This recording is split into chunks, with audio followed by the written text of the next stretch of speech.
It is Friday night.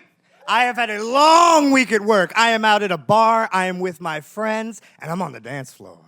I'm on the dance floor, and I am at the perfect level of alcohol content, possibly. I've got just enough to feel very confident in my dance moves, that I am invincible, that I can weave through any human being and look very good doing it. Simultaneously, I have not drunk too much to the point where it limits my linguistic capability, so I'm ready to say the right thing at the right time. Did I mention I'm single?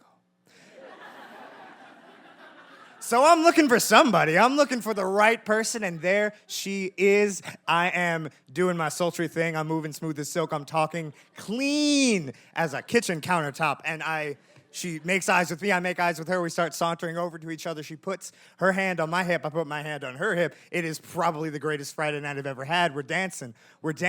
And then I look over, and there are 4 dudes laughing their asses off, filming this interaction.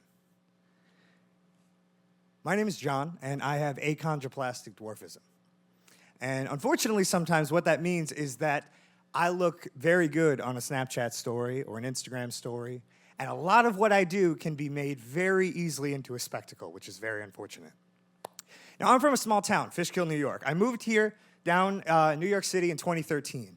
Now, what that meant was a lot of people in terms of transition. I grew up, same school, never moved. Everybody knew Jon has dwarfism. Achondroplasia means he's not great at sports, but he's a great guy. Very simple, very straightforward. Now, I moved down here, population of 8.5 million people, and I'm immediately overwhelmed that, once again, I'm very aware that I am a little person, that I have achondroplastic dwarfism.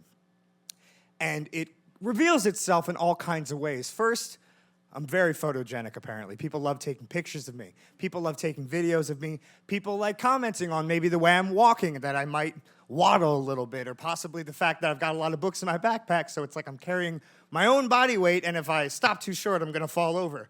Or petting me, which is exactly what you think it is.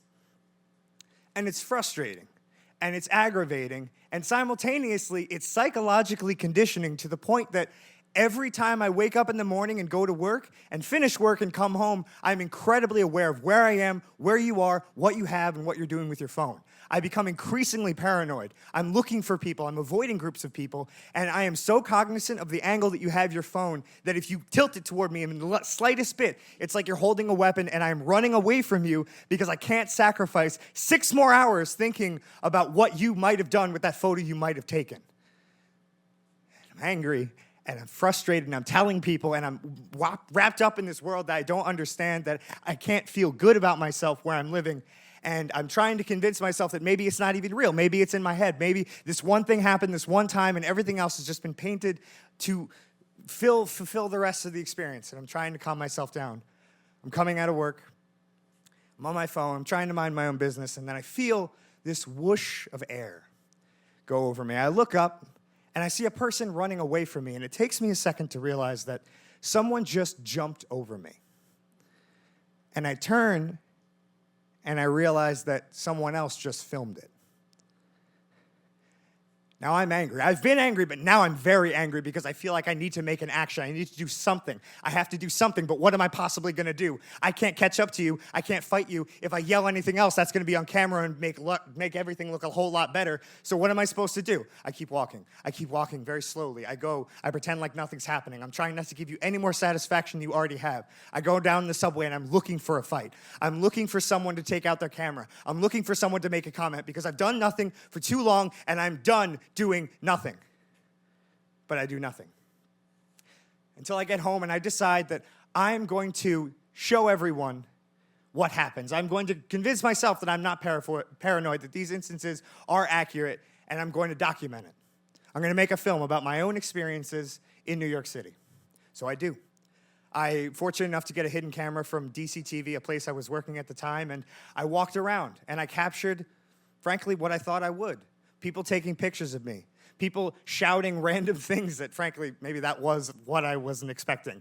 Ranging from, hey, short stuff, and verbatim walking in Times Square, hey, it's a midget, big man, big penis. I don't know about that one.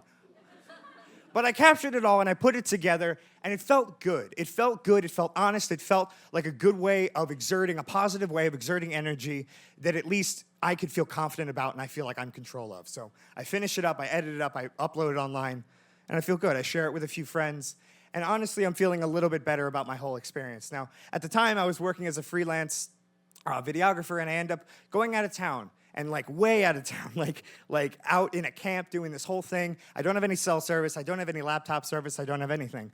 And I come back after a few days, and I am informed that my video has been shared by a few friends, been shared by a few more friends, and eventually posted on the front page of Reddit, and now has approximately 750,000 views and growing.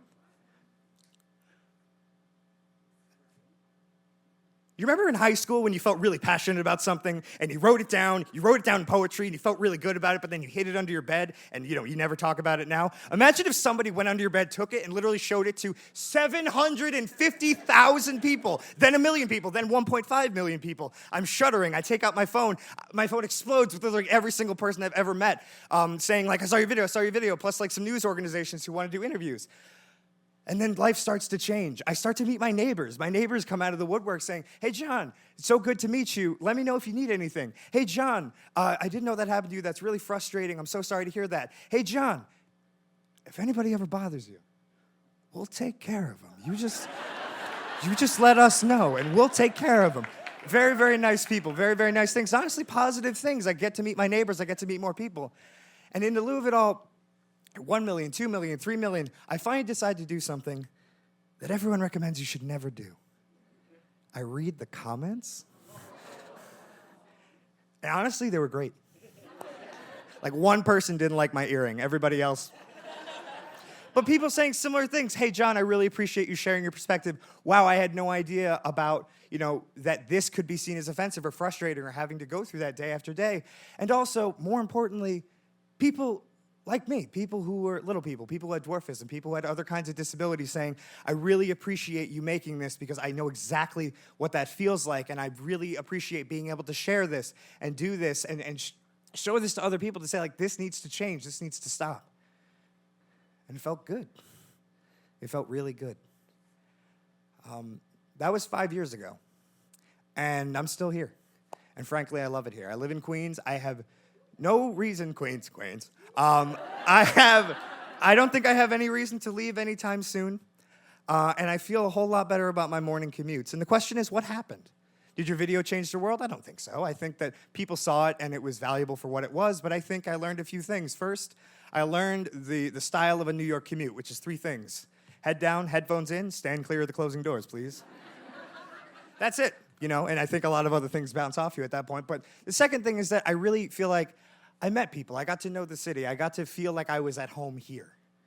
I met my neighbors. I met an incredible woman who I'm living with right now.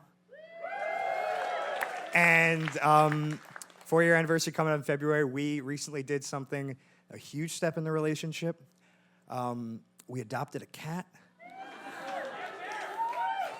Great cat. But honestly, I'm really happy. And if I look back on this entire experience, it was really something, and I feel really at home here. But frankly, if we boil it all down, I got really angry. I made something I was proud of, and I shot it into the void of the internet. And I got back a very simple, very concrete response. Thank you for sharing. Thank you.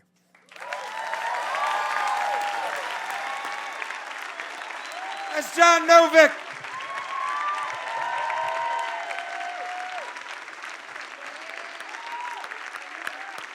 Very nice.